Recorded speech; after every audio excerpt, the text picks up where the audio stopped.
बिस्मिल्लाहिर्रहमानिर्रहीम। आज हम पढ़ने जा रहे हैं एक्सरसाइज नंबर 7.4 मैट्रिसेस।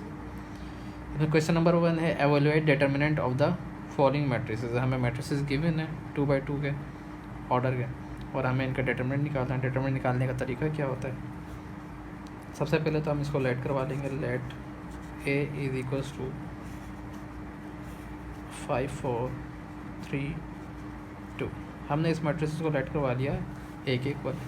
अब हमें इसका डिटरमिनेंट निकालना है, तो डिटरमिनेंट निकालने के लिए हम इसको दोनों तरफ इसके बार्स लगाएंगे और इस मैट्रिसेस को भी जो है वो हम लंबी लाइन में इस तरह से ऐसे शो करेंगे। ये 5 4 3 2 डिटरमिनेंट फॉर्म में लिख देंगे इसको। अब उसके बाद हमने करना है क्या है, क्रॉस मल्टीप्लिकेशन करवानी है। 5 को 2 से मल्टीप्लाई करवाएंगे, 5 मल्टीप्लाई बाय 2, बीच में माइनस लगाएंगे और 4 को मल्टीप्लाई करवा देंगे 3 से, 4 मल्टीप्लाई बाय 3। तो 5 2s are 10 minus 4 3s are 12। 10 minus 12 plus, यहाँ कुछ भी नहीं है इसका मतलब plus plus minus minus 10 minus 12, 12 में से 10 माइनस किया 2, ग्रेटर की साइन आ जाएगी, 12 ग्रेटर है उसके माइनस है तो ये तो हमारा डिटर्मिनेंट जो है वो आ गया -2। ये आंसर हो गया हमारा। तो डिटरमिनेंट निकालने का तरीका क्या होता है कि डिटरमिनेंट निकालना हो तो हम क्या करते हैं, लेट सपोज ये हमारे पास A है, ये B है, ये C है, ये D है। तो इसका डिटरमिनेंट निकालने के लिए हम क्या करेंगे कि A को D से मल्टीप्लाई करवाते हैं, बीच में माइनस, और B को C से करवा देते हैं, AD माइनस BC। ये होता है फार्मूला डिटरमिनेंट निकालने का तरीका।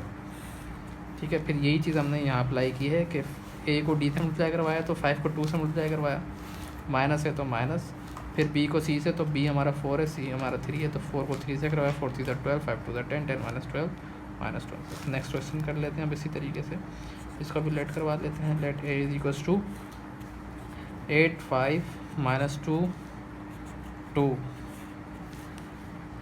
डिटरमिनेंट फॉर्म में लिखेंगे इसको, 8 माइनस 2 2 5 √2 करीब। अच्छा, अब उसके बाद इसमें भी क्या क्रॉस मल्टीप्लिकेशन करवा देंगे। 8 मल्टीप्लाई हो जाएगा √2 से माइनस, और फिर -√2 मल्टीप्लाई हो जाएगा 5 से।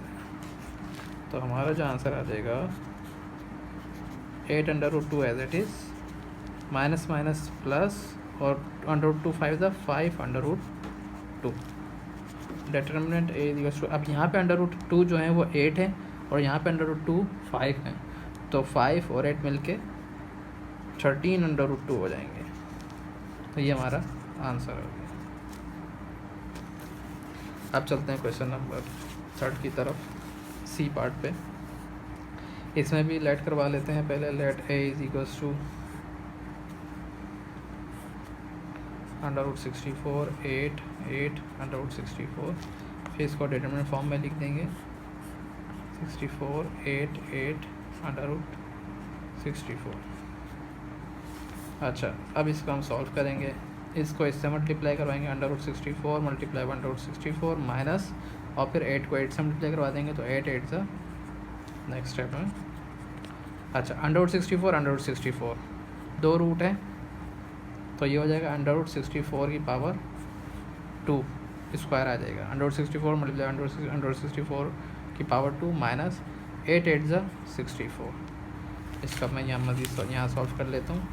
Determinant of A is equals to, square से स्क्वायर रूट कट जाएगा, 64 बाहर आ जाएगा, माइनस 64 एज इट इज़। तो determinant A is equals to 64 minus 64 0। तो ये हमारा आंसर आ गया, डिटर्मिनेंट 0 आ गया। अब क्वेश्चन नंबर 2 में हमें बोला गया है कि हमें ये बताना है कि which of the matrices given below are non singular. हमें कुछ मैट्रिसेस गिवन है, मैं पहला मैट्रिक्स उतार देता हूँ, 2 3 4 6। ये क्वेश्चन है हमारा। एक ये B है हमारा -4 2 -5 2, फिर C है हमारा -4 5 8 -10। ये क्वेश्चन में गिवन है हमारे पास A B C, और D भी गिवन है हमें 2 4 6 √9। अच्छा, हमें कब बताना ये कि जो 4 मैट्रिसेस हैं इनमें से कौन सा सिंगुलर है और कौन सा नॉन सिंगुलर है। अच्छा, पहले तो हमें ये पता होना चाहिए कि सिंगुलर मैट्रिक्स और नॉन सिंगुलर होते हैं। सिंगुलर मैट्रिक्स उनको बोला जाता है जिनका आंसर ज़ीरो आए, यानी कि जिनका डिटरमिनेंट जो है वो ज़ीरो होता है, उनको सिंगुलर मैट्रिक्स बोला जाता है। जैसे कि अभी हमने एक क्वेश्चन किया था, जैसे कि अभी हमने एक क्वेश्चन किया था, ये वाला सी वाला। इस सी के अंदर डिटरमिनेंट की जो वैल्यू आ रही थी वो ज़ीरो आ रही थी। तो इसका मतलब ये हुआ कि ये जो मैट्रिसेस है ये सिंगुलर मैट्रिक्स है, क्योंकि इसका डिटरमिनेंट ज़ीरो आ रहा है। तो जिस मैट्रिक्स का डिटरमिनेंट का आंसर ज़ीरो आए तो हम बोलते हैं वो मैट्रिसेस जो है वो सिंगुलर है। अच्छा, इन्होंने इसमें पूछा हुआ है कि इन चारों में से बताइए हमें कि कौन सा नॉन सिंगुलर है, यानी कि इनमें से कौन कौन से ऐसे मैट्रिसेस हैं जिनके आंसर ज़ीरो नहीं आएंगे, यानी कि जिनका डिटरमिनेंट की वैल्यू ज़ीरो नहीं है, वो बताने हैं। तो हम इन सब में सबका डिटरमिनेंट लेंगे और फिर चेक करेंगे कौन सा सिंगुलर है, कौन सा सिंगुलर नहीं है। तो सबसे पहले तो हम इसका डिटरमिनेंट ले लेते हैं। जब इसका डिटरमिनेंट लेंगे तो 2 × 6, 2 6 12, ये पार्ट ए वाला कर रहा हूँ मैं। 2 6 12 माइनस 3 4 12, तो 12 माइनस 12 आंसर क्या गया, ज़ीरो। तो इसका डिटरमिनेंट जो आया वो ज़ीरो आया, तो इसका मतलब ये है ये मैट्रिक्स जो है वो सिंगुलर है। तो पहला वाला जो हो गया वो क्या हो गया, सिंगुलर मैट्रिक्स।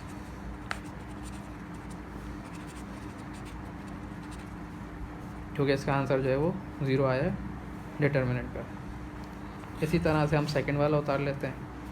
अच्छा, हम इसको अज्यूम भी कर लेते हैं कि बी, ये जो बी है इसको हम बी ही मैट्रिक्स इक्वल कर लेते हैं, अज्यूम कर लेते हैं। -4 -5 2 2।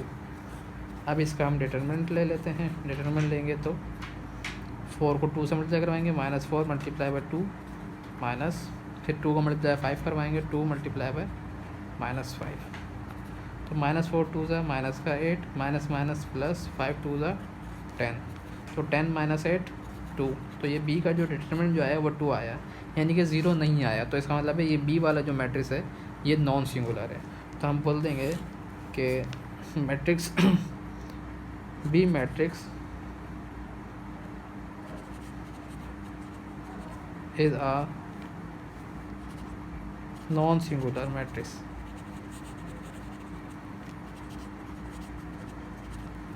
ठीक है। अच्छा, इसको भी हम अज्यूम, इसको मैं दोबारा से प्रॉपर कर लेता हूँ। इसको हमने लेट करवा लेते हैं, ए के इक्वल ए = 2 3 4 6, और फिर इसको क्रॉस में मल्टीप्लाई करवाया, 2 6 12, 3 4 12, 12 - 12 0। तो ये जो मे का जो मैट्रिक्स आया है इसका आंसर ज़ीरो आया है। चूँकि ए मैट्रिक्स का आंसर ज़ीरो आया हुआ है, दैट्स वाई मैट्रिक्स ए जो है वो सिंगुलर मैट्रिक्स है। क्यों? क्योंकि इसका डिटरमिनेंट का आंसर ज़ीरो आया है। इसका डिटरमिनेंट का आंसर ज़ीरो नहीं था, तो इसलिए ये नॉन सिंगुलर बन गया बी मैट्रिक्स। अब बात करते हैं सी मैट्रिक्स की। सी मैट्रिक्स क्या गिवन है हमें, -4 5 8 -10। अच्छा, सी का जब डिटरमिनेंट निकालूंगा मैं तो -4 × -10, फिर माइनस, फिर 5 × 8, minus minus plus, 4 10 40, minus as it is 5 8 40। तो सी का डिटरमिनेंट का आंसर +40 -40 0। तो चूँकि इसका डिटरमिनेंट का आंसर ज़ीरो है, तो इसका मतलब है जो सी मैट्रिक्स है वो हमारा सिंगुलर मैट्रिक्स है। तो अब हमारा जो सी मैट्रिक्स है, C matrix is a singular matrix. क्यों? क्योंकि इसका डिटरमिनेंट ज़ीरो है। तो ज़ीरो जब आ जाए तो सिंगुलर मैट्रिक्स है। अगर मैट्रिक्स डिटरमिनेंट का आंसर ज़ीरो नहीं आए, कुछ और आए, तो वो नॉन सिंगुलर है। तो इसी तरह डी भी अब आप लोगों ने खुद ही नहीं करना है। 3 पार्ट मैंने कर दिए, डी आप लोगों ने खुद नहीं करना है।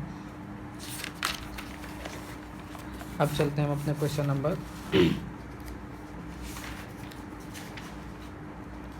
3 की तरफ। क्वेश्चन नंबर 3 में बोला गया है find adjoint. Find the adjoint. अच्छा, find the adjoint of question of matrices given in question number 2। Question number 2 में जो हमें मैट्रिसेस गिवन है उनके एडजॉइंट निकालना है। तो क्वेश्चन नंबर 2 में जो हमें दिया हुआ है मैट्रिक्स गिवन वो क्या दिया हुआ है, वो दिया हुआ है 2 3 4 6। अब हमें निकालना है इसका एडजॉइंट। सबसे पहले तो हम लेट करवा लेंगे, let A is equals to 2 3 4 6। अब इसका हमें एडजॉइंट निकालना है। एडजॉइंट निकालने के लिए हम करते क्या हैं, इन दोनों की पोजीशन इंटरचेंज कर देते हैं, यानी कि 2 इधर 6 इधर है तो 6 ऊपर चला जाएगा और 2 जो है वो 6 की जगह पे आ जाएगा। और इन दोनों की हम साइन अपोजिट कर देते हैं, ये कुछ भी नहीं, इसका मतलब +3 है तो -3 कर देंगे, ये +4 है तो -4 कर देंगे। ये इसका एडजॉइंट आ गया, एडजॉइंट ऑफ ए। इसी तरह से सेकंड पार्ट का भी मैं एडजॉइंट निकाल के दिखा देता हूँ। सेकंड पार्ट हमें गिवन है, क्वेश्चन जो गिवन है हमें -4 2 -5 2। अब हमें इसका एडजॉइंट निकालना है। एडजॉइंट निकालने से पहले हम लेट करवा लेंगे, let A is equals to -4 -5 2 2। अब हमें इसका एडजॉइंट निकालना है। Adjoint of A is equals to, वही क्या करेंगे, इन दोनों की पोजीशन इंटरचेंज कर देंगे। 2 4 के पास आ जाएगा, -4 2 के पास चला जाएगा, तो ये 2 ऊपर चला गया, -4 इधर आ गया। और ऐसे में हम सिर्फ साइन अपोजिट कर देते हैं, यानी कि +2 है तो ये -2 हो जाएगा और ये -5 है तो +5 हो जाएगा। तो ऐसे में हमें पोजीशन चेंज करनी है और ऐसे में हमें साइन चेंज करनी है। तो ये हमारा क्या एडजॉइंट आ गया। इसी तरह से सी पार्ट में भी, सी पार्ट हमें गिवन है -4 5 8 -10। तो हमारा जो है वो लेट करवा लेते हैं। Let A is equals to -4 5 8 -10। इसका एडजॉइंट निकालूंगा, तो adjoint of A is equals to, ऐसे में पोजीशन चेंज, -10 नीचे है तो ऊपर आ जाएगा और -4 ऊपर है तो जी। तो एडजॉइंट निकालने के लिए क्या, ये -10 ऊपर -4 के पास और -4 जो है वो नीचे इधर आ गया और प्लस का 5 ही -5 हो गया और प्लस का 8 -8 हो गया। तो ये हमारा एडजॉइंट निकल गया सी का। फिर क्वेश्चन नंबर डी उतारा हमने, 2 4 6 √9 था। पहले लेट करवाया इसी मैट्रिक्स को और फिर एडजॉइंट लेने के लिए क्या करेंगे, इन दोनों की पोजीशन चेंज की, 9 ऊपर 2 नीचे और इन दोनों की साइन चेंज कर दी। +4 था तो -4, +6 है तो -6। That's it, answer.